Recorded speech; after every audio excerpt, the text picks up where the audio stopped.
மொத்தமா எல்லாத்தையும் கொட்டுங்க.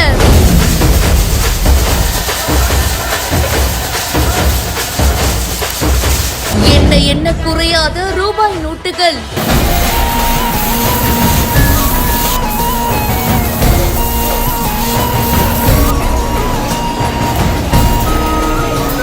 பக்தர்கள் சும்மா அள்ளி கொடுத்திருக்காங்க.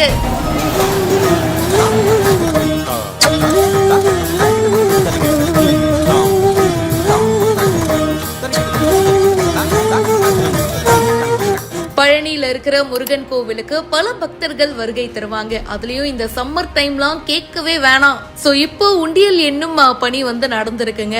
சோ இதுல மொத்தமா 2,59,73,940 ரூபாய் வசூலாயிருக்கு. தங்கம் மற்றும் வெள்ளியை பொறுத்த வரைக்கும் 413 கிராம் தங்கமும் 9 கிலோ 5 கிராம் வெள்ளியும் பக்தர்கள் காணிக்கையா கொடுத்திருக்காங்க. இது தவிர்த்து 134 எண்ணிக்கையிலான வெளிநாட்டு கரன்சிகளும் உண்டியல்ல கிடைச்சிருக்கு. குடும்பத்தோட நிறைய பேர் இந்த சம்மர் டைம்ல முருகனை தரிசனம் பண்ணிட்டு அப்படியே அள்ளி வாரி முருகனுக்காக கொடுத்திருக்காங்க அப்படின்னு தான் சொல்லணும். இந்த வீடியோ பத்தின உங்களுடைய கருத்துக்களை கமெண்ட் செக்ஷன்ல சொல்லுங்க. மேலும் பல செய்திகளுக்கு பிஹைண்ட் நியூஸ் வாட்ஸ்அப் சேனலுக்கு இப்பவே ஜாயின் பண்ணுங்க.